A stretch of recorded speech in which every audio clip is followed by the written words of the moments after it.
moving on to our next discussion, CISO strategy for OT and IoT, risk and threat management. For this, we have our moderator, Gaurav Shukla from Deloitte.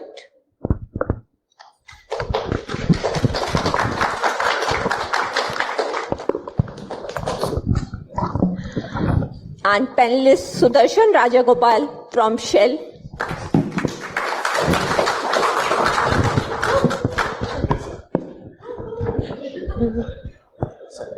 Thank you. Gomit Pant from Vedanta.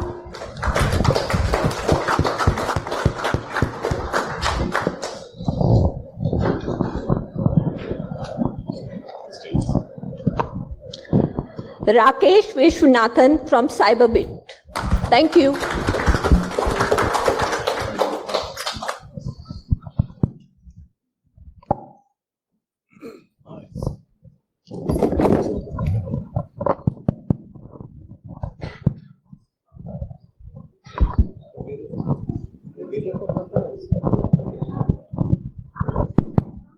Thank you very much. Good afternoon, everybody. Good afternoon. All of us had lunch, didn't we? Right. Bring some energy. All right. So, first of all, I think we should all put our hands together for the organizers who have set up such a beautiful platform for us over the last 2 days to exchange what is happening new in technology, what are the new cyber trends which are coming in, and the atmosphere has been electric. So let's give them an applause.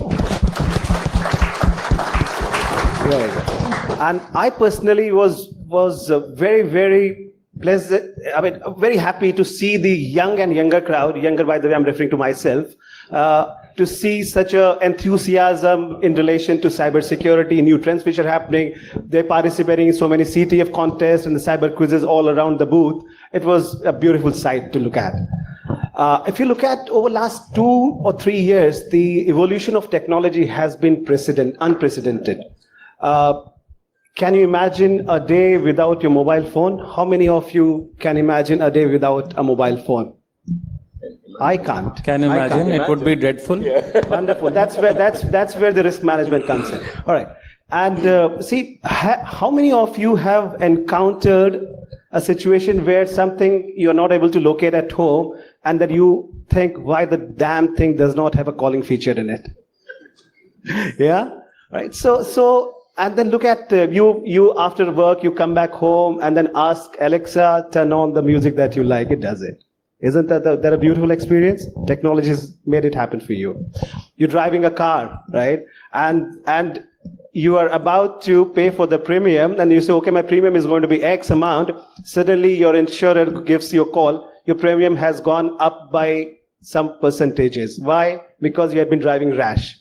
Right? Can you imagine the changes which is happening in technology? Similarly, in the plants or manufacturing industries, etc., who had ever imagined that those PLC, the big units of PLC, can ever come to the cyber centers or SOC, security operation centers, for monitoring purposes? Technology made it possible. So if you look at, we are living in the world where the technology is leading our life. Therefore, it becomes very important to understand how technology is leading our life and what are the components which are comprising this technology. So IoT and OT, which is industrial IoT also, is where all of it is becoming very possible. Technology, the trend says that by end of 2020, there would be 3 times IoT devices on the earth than the number of human beings. So it's phenomenal. So what we're going to do over the next few minutes is to brainstorm with our eminent panel and understand from them what their thoughts on dealing with the risk that do come in with the changes that has happened in technology, which is enabled by IoT and OT per se. We're going to be making very interactive. I'm not going to go and bore you with my boring questions thrown at any one of them. You all please feel free to ask any questions. It is not going to be that after towards the end of 5 minutes, I'm going to say, okay, floor is open for asking questions. Ask from the word go. Now, before I start, I thought I'll just ask each one of them to give their perspective as to what they think, where the risk comes from in this IoT and OT enabled environment, and what are some of the basic steps that a chief information security officer should be looking at, should be considered while he or she is preparing for the strategy for the next 2 to 3 years? So Sudarshan, why don't we start with you? Thank you, Gaurav, and that was quite an insightful opening. Thank you. So I think let's start from a private life and move it to the industry where I am, and I would like to take it that way. Simple reason, because he started with certain very interesting facts when he said, how do you imagine a day without a telephone, without a cell phone, or if you lose something and you instantly feel, why can't I have a tracking system on that? And that's so real. That's like real issues what you look at it. And something flashed in my head. Wouldn't like to say that, but yeah, most of you might have seen the movie Uri, and there was a mention somewhere that the nurse or the supposed nurse says that I had put in tracking devices on and that's a very good thing for an Alzheimer's patient, because I've seen them up close in person, and that's something very good. So that is a very good feature when it comes to IoT.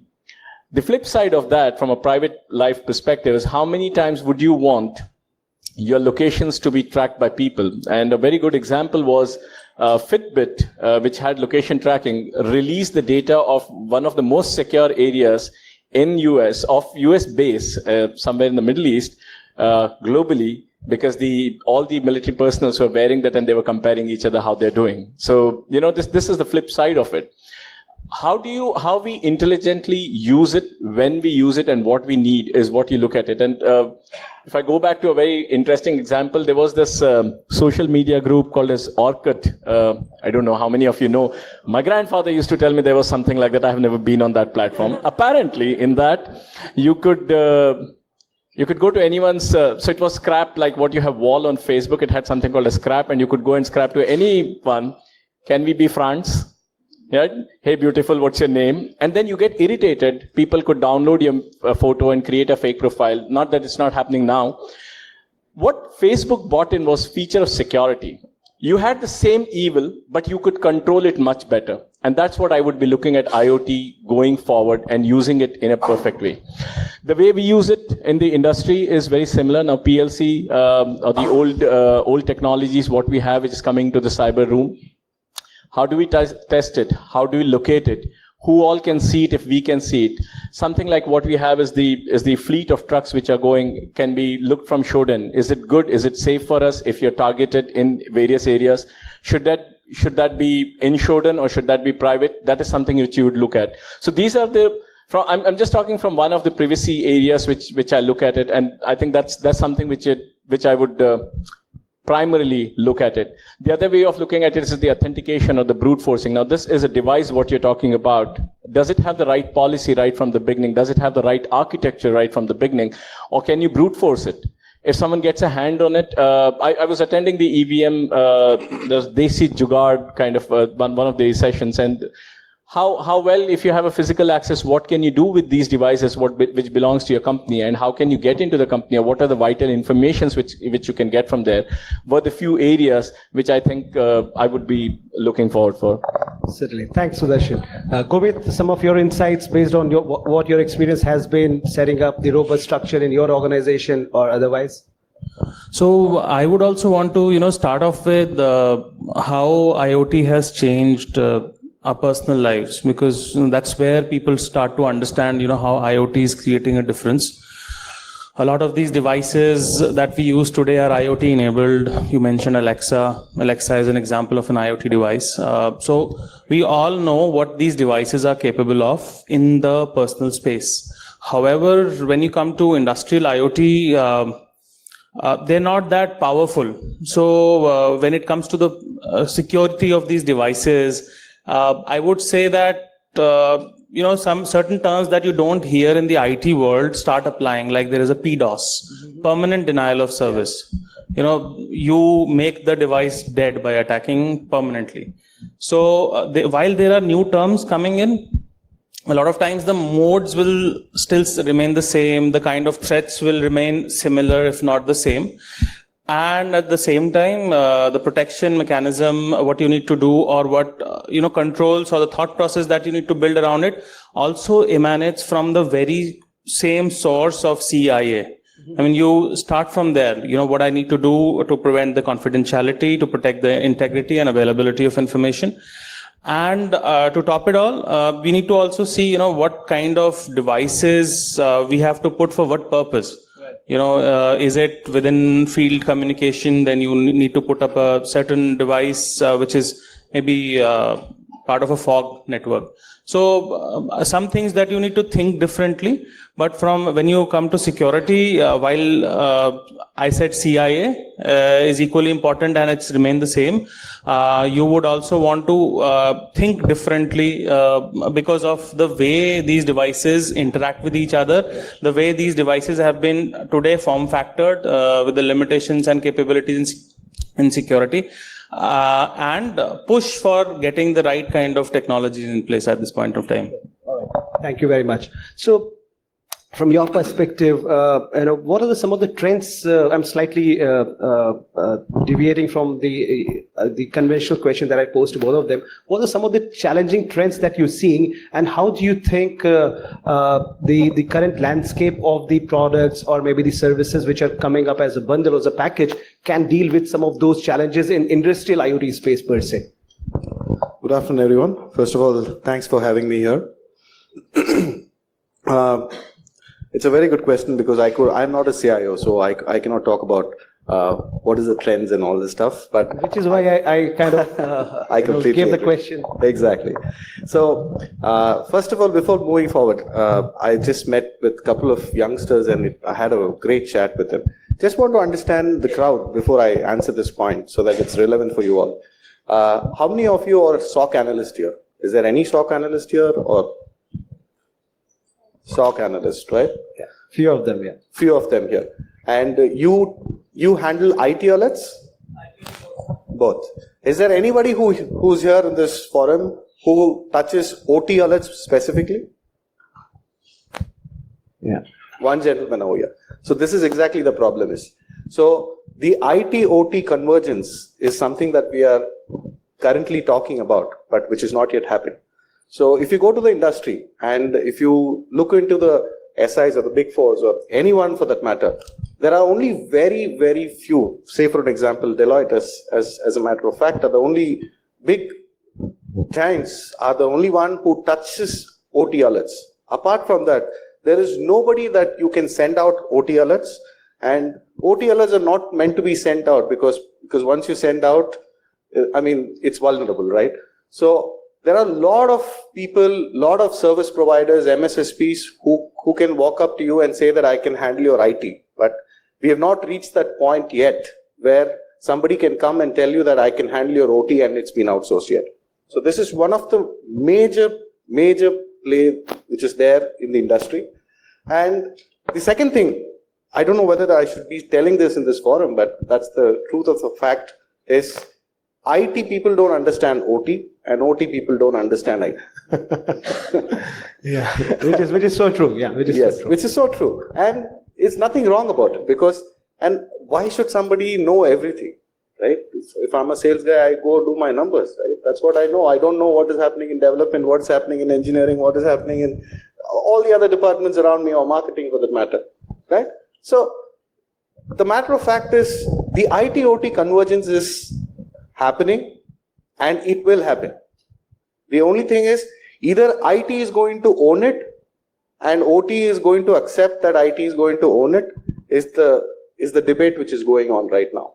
That's what I would say. All right, great. I thought we can say it physical meets digital meets physical, right? Yeah. So there's a convergence which is happening. So I'll just draw Gomit's attention on it, the point that he mentioned that not to literally mention it that IT guys don't understand OT and the other way also is true. But then in your organization, I'm sure you would have come across such difficulty, such challenge to explain to the people in the mines, in the factory, to why it is important to embrace security and what it is, if it is not dealt with in the right manner, what could be the repercussions of it, and then providing some level of control back to the IT people for the monitoring purpose, for alert understanding purposes. So how did you deal with this challenge when you were hit upon this?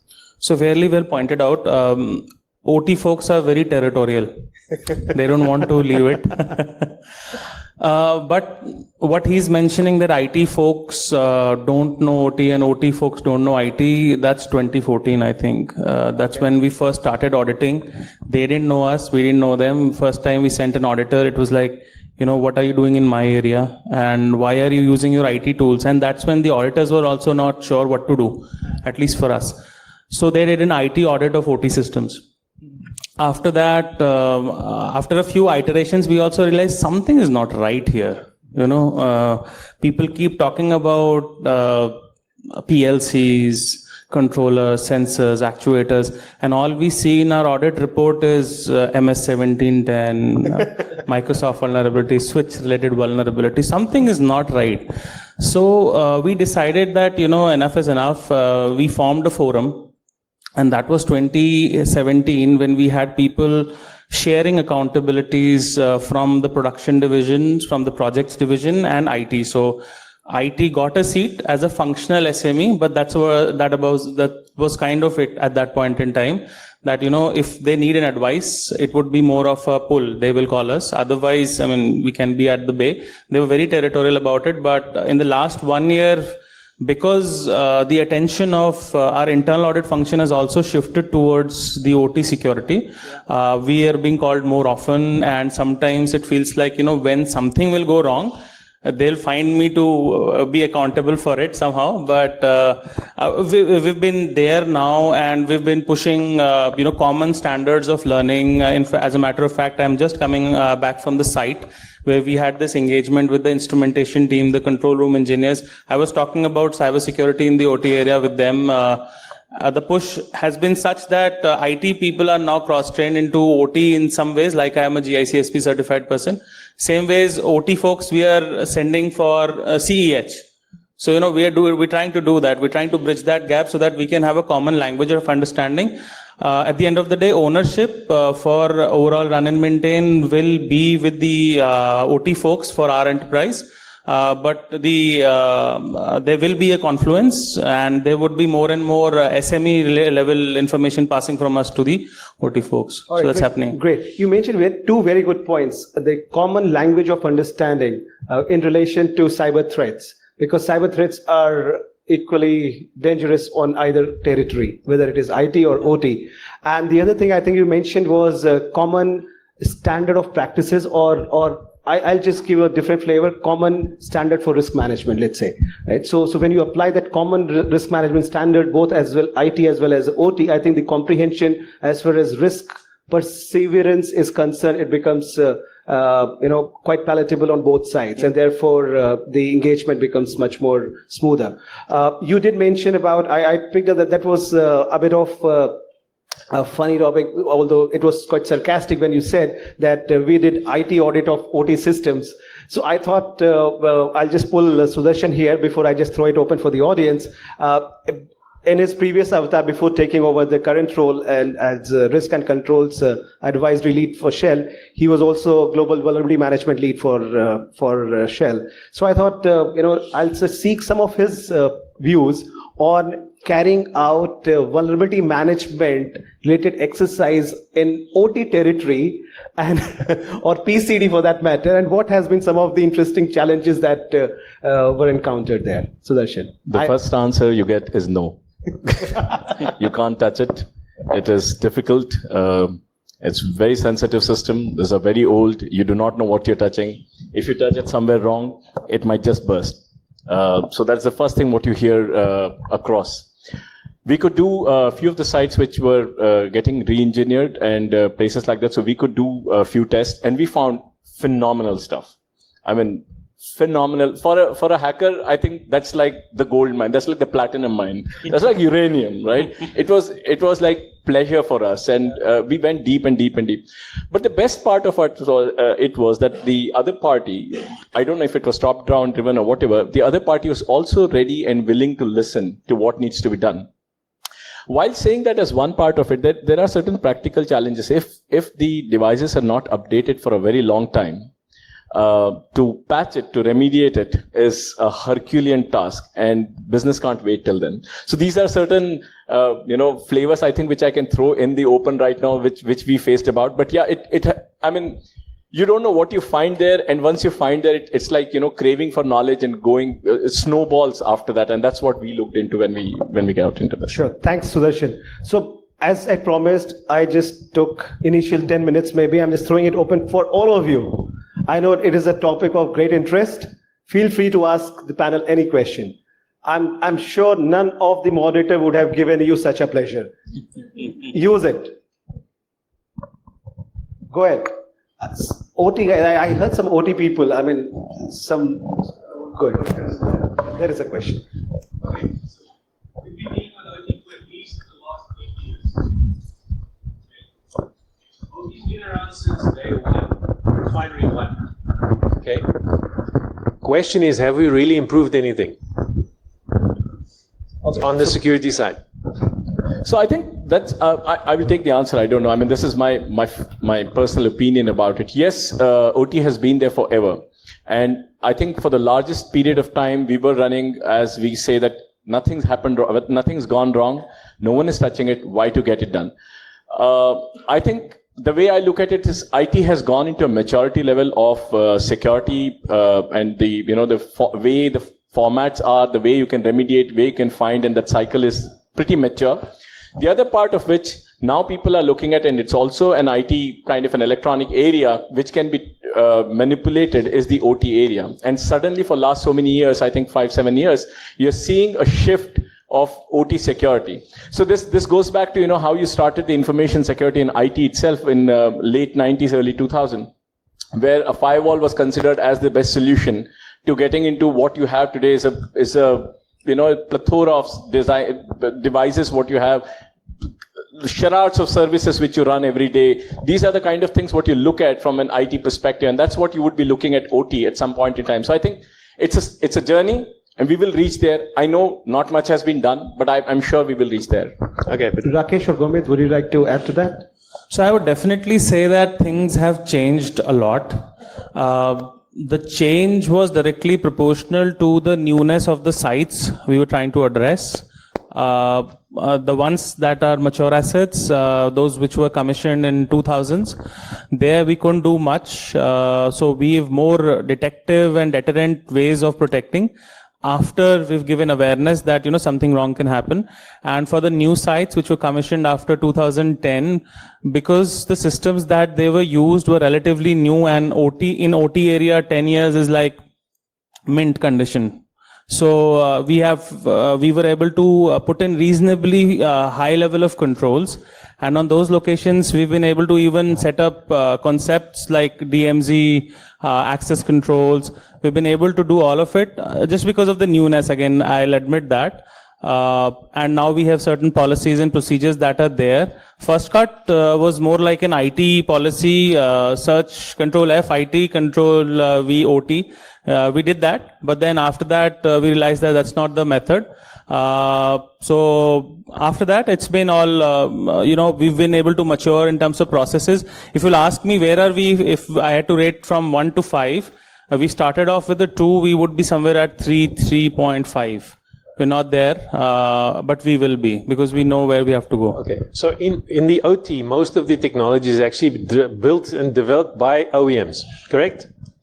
So let me ask you this. Why does the industry not ask for security by design built into the product? Okay, from day one. So I don't know how many of you are aware, but from the OT space, there is an open process automation forum that's there. But that's playing catch up. You know that. It may take time. In fact, they are trying to rely on 62443 as a standard, but then 62443 has forever been underpublished.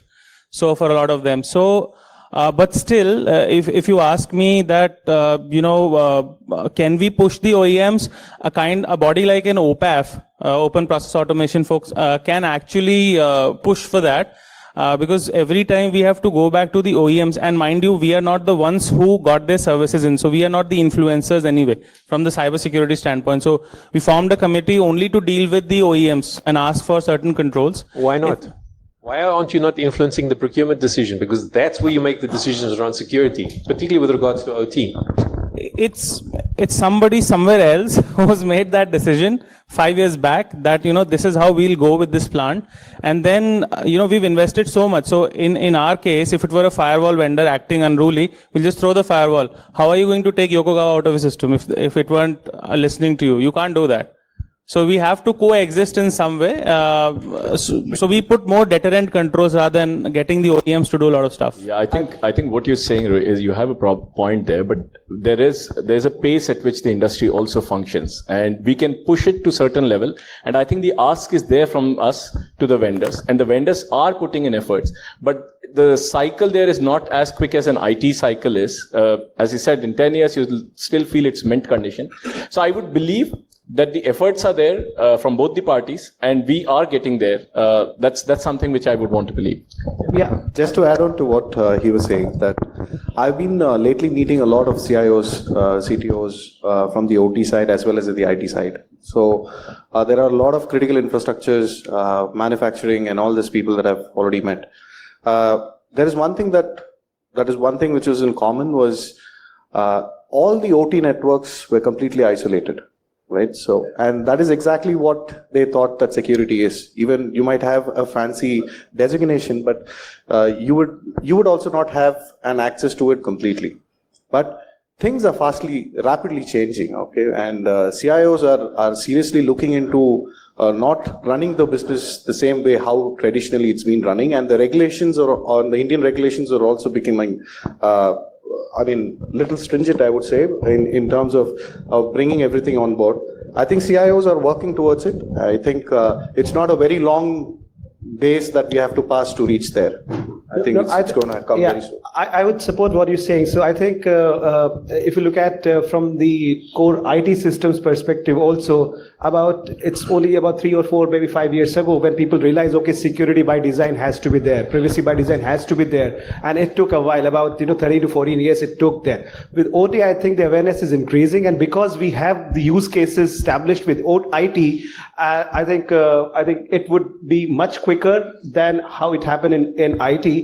But I think there's a lot of pushback that comes in, and many times I think OEMs do say that it's very native to us. The knowledge about this is not available in the market, so attack vector or effort is not as much as it would be there in the IT system, etc. But I think we'll get there as what I'm getting a sense from, and I know for the fact that all communities are pushing towards it. Nobody wants to be in the newspaper for the wrong reasons next day. Yeah, I think I'd support that. Yeah, you had a question. Here, the gentleman in the blue and white shirt. Yeah, I just like to make a one point, and then I'll ask question also. What I see, basically I come from GE, General Electric, so we do use a lot of OT infrastructure. We are the OEM as well for many of the OT infrastructure. So I actually wanted to rebuff that. He has all smiles. No, I just want to respond to this group also, that there is a huge push from the OEM side as well. Now earlier the devices used to come with no authentication at all. Now, at least they are reaching to the basic authentication. Can you so chair here? So what happens here that now, because the demand is there, that's why OEM has to change, and there is always threat that reputation of a such OEM will always be questioned, because some equipment will go to somebody's hand and they will show it in DEFCON or somewhere that this is equipment is faulty, and you are able to get the data or whatever. So those kind of things are changing. The question what I actually wanted to ask, that when you do a risk assessment in your organization, for example, if you're using OT, do you consider the public safety as an aspect? For example, my perspective, OT, most of the OTs are used in a public safety kind of conditions. So in a normal risk assessment scenario, we will consider CIA, which is confidentiality, integrity, and availability.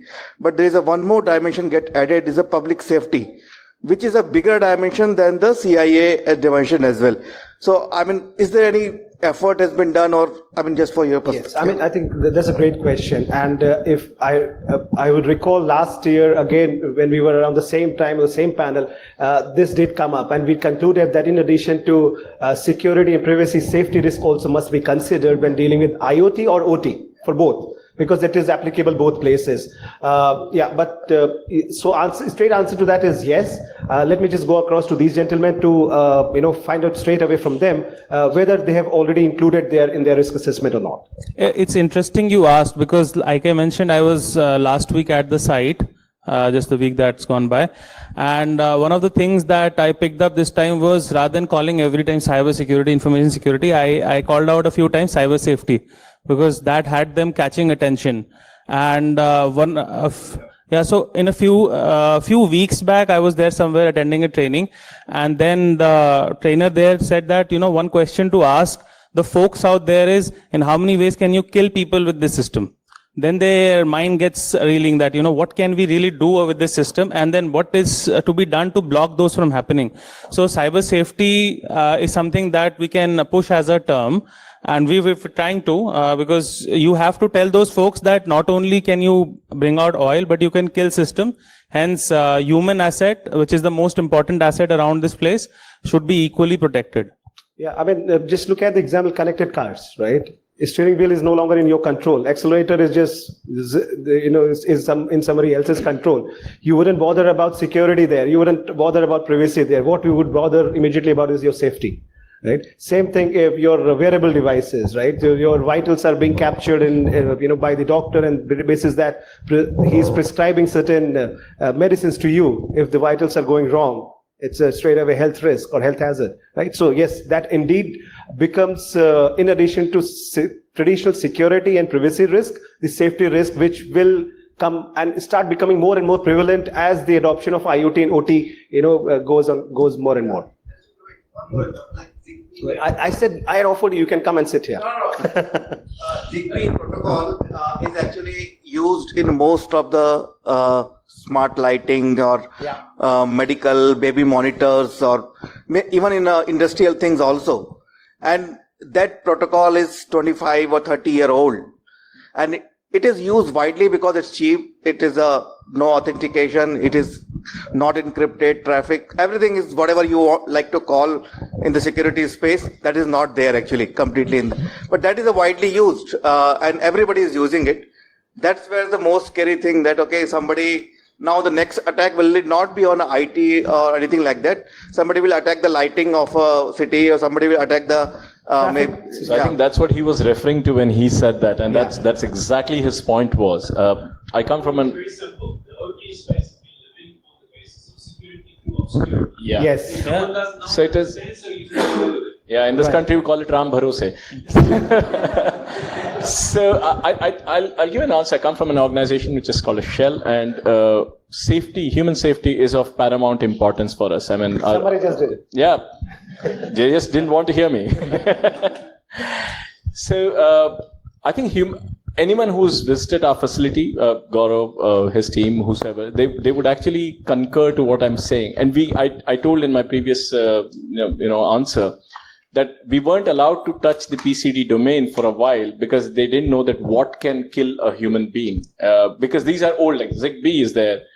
You don't know what you do, and you not know what is the repercussion over somewhere else. So that's the reason why you want to curtail the environment. You want to quarantine it first and test it.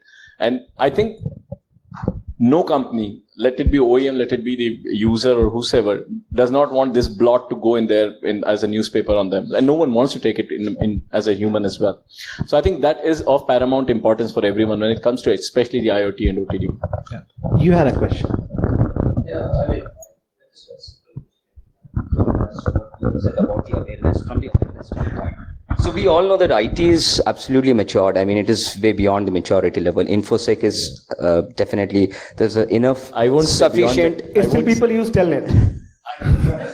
Yeah, but a lot of introduction of disruptive technology is already kicked in. So from that perspective, IT is quite matured. We have seen the various different phases of evolution in InfoSec also. From the automation standpoint or any other advancement or modernization standpoint. there are a lot of enablement or empowerment is given by the usage of various different forum or certifications to enable people, the community and all. So is it something in OT, like, we have basic certifications like in IT, be it a network, platform, storage, database or any other side, and same in a cyber security also, be it an operation side or development side or forensic or any other thing. So in similar to this line, have we introduced, like one of the forum, what you just mentioned about some open forum, so some standardized certifications for the community so that we get enabled through those certifications, and then interest can also equally gradually can step up, and then awareness can be created in the ecosystem. So on the same line, I have a question to any one of you, if you can throw some light on that. So on IoT, there is a lot of consortiums which have got set up globally as well as at local level, and those are the bodies which are trying to spread awareness, and then through the social media by holding multiple campaigns and by running the chapters, etc. That is happening on IoT, and which I think is happening more than OT these days. And again, I think it boils down to the same point that OT is still kind of a very closed community as opposed to IoT's usage and its pervasiveness. Okay. But having said that, in OT also, I think the SANS, if I know, they were coming out with some certification and training also they have got, and I think that could be a good start point if somebody wants to. Yeah, if somebody wants to establish, more credentials around that and get more awareness around that. Yeah, but my take on that is the CISA was probably one of the earliest movers in the IT space. Right. And then IC Square came in with CISSP. Yeah. And suddenly a year down the line, you saw a barrage of that coming in. Right? You're like, what do I do? And then people were like, did I do this certification, and then started climbing up. So I think certifications are good. But for me personally, I think they have lost relevance at some point in time. You give any certification to our people here, they will crack it in no time. And they would want to, then there will be expectations that I have scored better, so I need to get a better pay or a better job. That should not be the idea. So I think it's a good way to restart to relearn from the mistakes, what we have done, and do a better job there from a certification perspective. So there are talks happening. There are trainings which are for sure there. But if you're talking an industry body certification, I think if the industry is somewhere working and if you have influence on them, you should talk in these terms. Yeah, I think I would agree with what Sudarshan just mentioned. I think with these consortium chapters, industry bodies talking about it more and more, I think buzz would create it, which is important.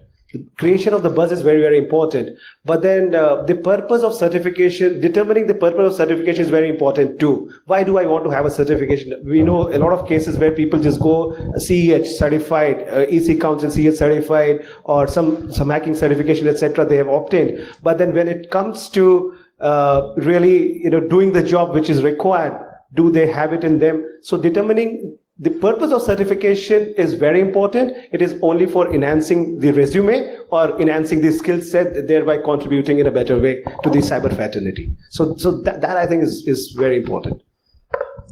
All right. So Thank you. So we heard about from SOC resources, the expectation is not to know about OT and IT security because these two are two different landscapes. We also heard about the convergence model that we are on the verge of incorporating. So if the convergence will happen and we have a connected network, how a SOC analyst will identify cases like lateral movement from IT to OT or OT to IT if SOC analysts don't have visibility on both platforms? In my view, I believe this is the time where we should not just scale in terms of our technology, but we should also converge at a people and process both. So I think you have answered yourself if I understand the question correctly. Yeah, and that's the reason I'm sitting here with IT and OT expertise both. No, so I think yes, when the conversion, the consolidation happens, you would have technologies which will address both the, and there would be companies who would invest in people to get this done. So people investment is very important. We can't ignore it. So predominantly, when you talk about security as a portfolio, it's a very niche area, So it's very difficult to get people who with these kind of skill sets. That's why it's very niche, So And this is a gray area, and this has not been here. Like it's a global problem. It's not only in India. It's a global problem, and attrition in these areas are pretty high because there is a need always. So there will be lot of technologies which is coming in day to day. I mean, in the last discussion that we saw today, we are talking about SOC. I mean, in the era of last era, it was only NOC, right? Now it was NOC, then it became SOC. Now it's all about going into threat hunting and data lake and all this stuff. So this is an evolving area, right? All these years we were talking about prevention. Now suddenly detection has come up, machine learning is coming up, artificial intelligence is coming up. And how many skill sets do we have today where we can go ahead and hire people? I come from a security organization and I hire people left, right, and center, and I understand what is the difficulty these CIOs and CTOs can go across in getting the right skill set to manage the... Yeah, but you also need to understand, no? There's business which is to run. You're supporting arm. So you can't infinitely invest on people or technology or something to go ahead and never get, it's a never ending story. So you need to have a trade-off somewhere. All right. Just one point. We keep hopping on about CIA, but actually, if you take a step back, most of you know what COVID is, right? Most people here have been exposed to COVID at some point. Yes? Anyone who doesn't know? All right.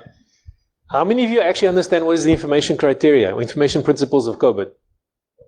Yeah? Do those principles only cover CIA or not? Much more. Much more. That's where the problem lies. Everyone's focus is on the CIA. So for your point, when we started this in Shell 20 years ago, we started the information principles, not CIA. That's why we looked at OT. That was the fundamental shift in how we looked at the problem. So we were hacking OT first based on those principles, then based on CIA. And you don't always have to test to understand. When you apply information principles from an audit perspective, remember you always start with design. Have I designed security into my solution?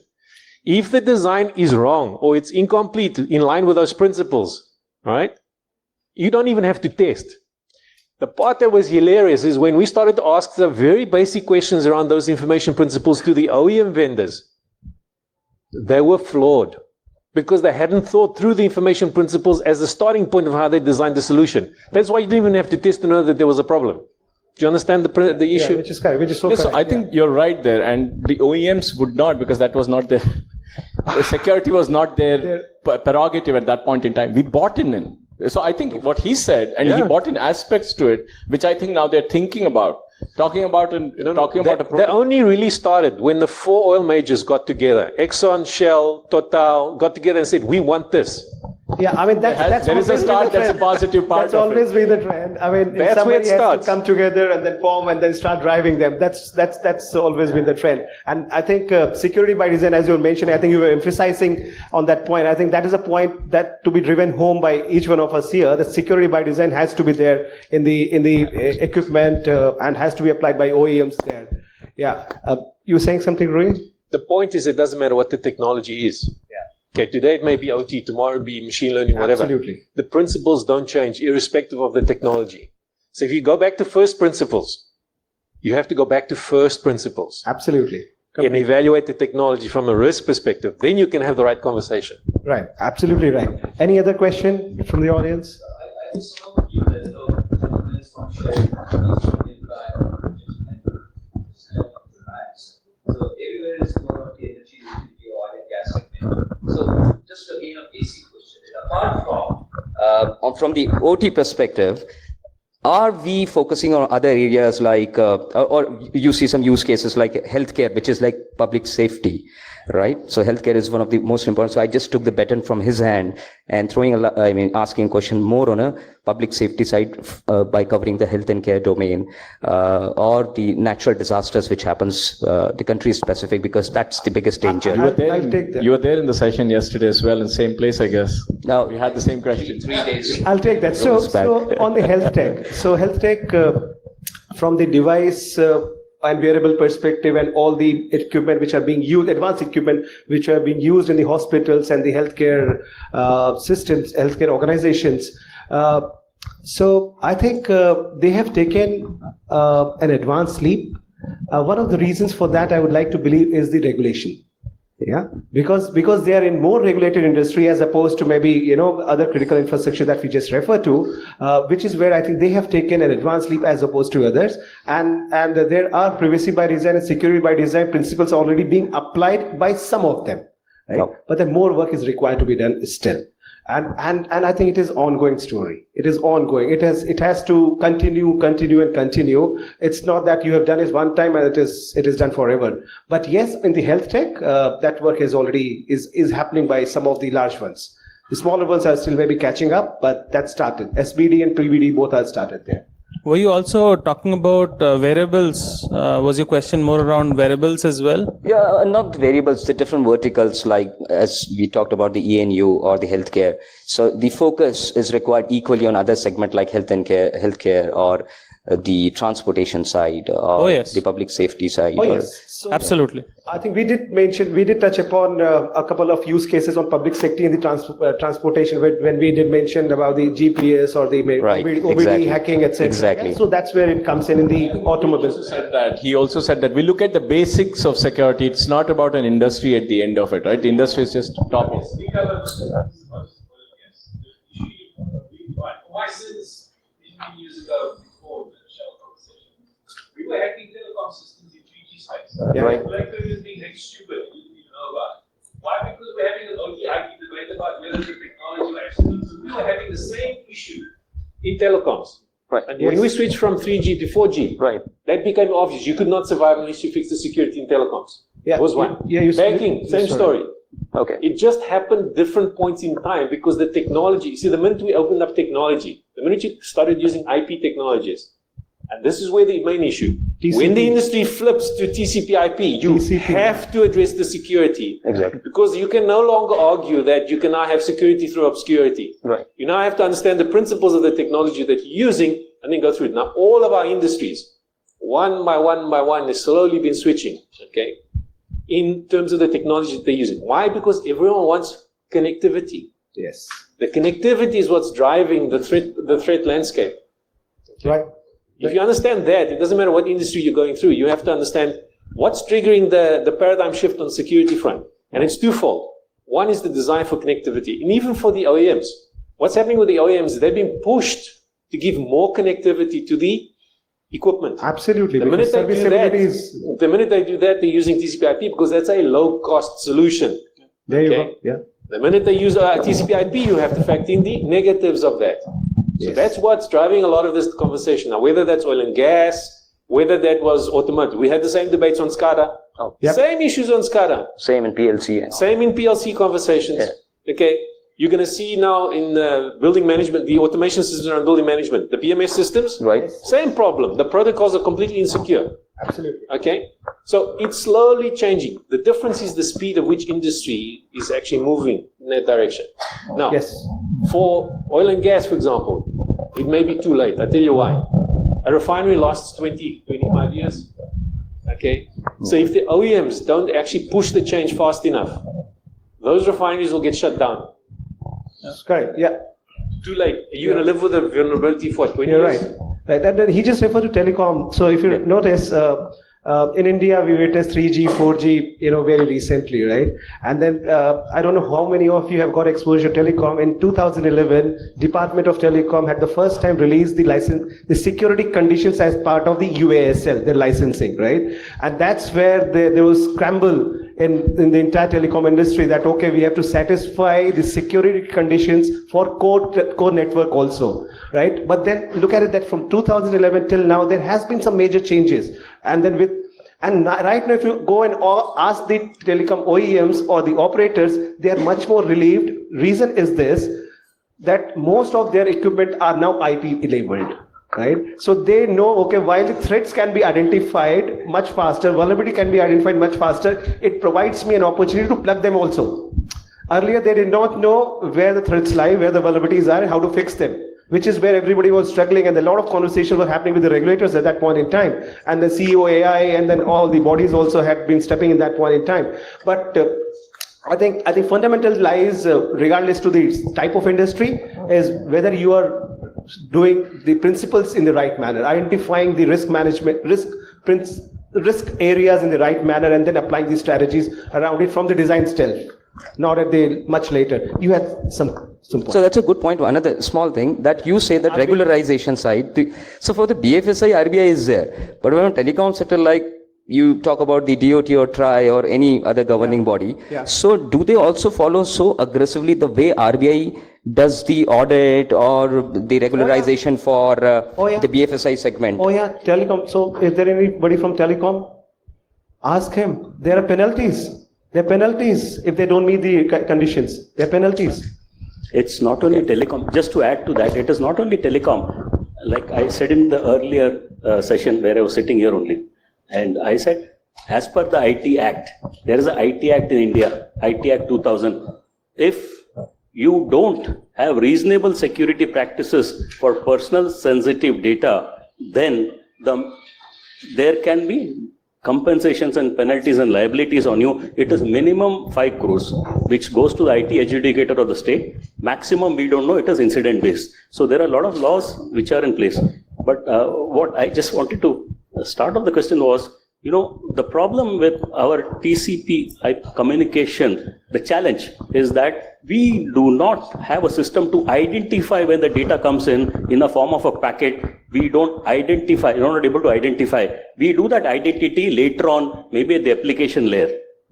It's too late, or maybe a firewall or whatever comes later on, What if we can build an identity at the network and the transport layer and only allow those packets which are identified, otherwise drop the packets? Is that not how it happens? That's happening. I think we do have technologies in that space. Yeah, that's happening already. That's happening. May not be, I don't know if you have not seen that happen. No, the network and the transport layer. Layer 2 and layer 3 also. Layer 2 and layer 3 also it is happening. Onwards we have. Transport layer. We are referring to a physical layer. Transport and session. Also, there is application layer 5. Application firewall also. Yeah. Strips down the. So It what we're saying is zero trust policy. Do not trust anything. Add identity at that layer. Add trust and security policies to that. That's how it happens. Yeah. Sorry, I'm being asked by these people that I have to wrap up. He has come to me twice, indicating from there. It's been a very interactive session. Thank you very much. If you still have a question, panel is around. Rui is around too.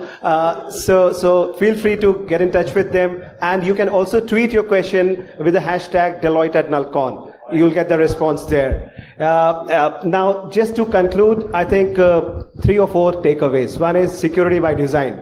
Do things right at the beginning, regardless to which industry, which OEM, which technology. Second is the culture has to be built.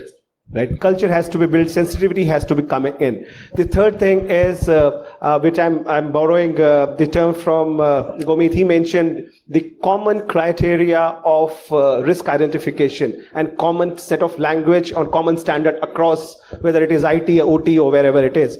And the last one is setting the tone at the top. I think those are the 4 takeaways that I have. And as I said, feel free to get in touch with the panelists. And before they rise, just give them a huge round of applause. Thank you.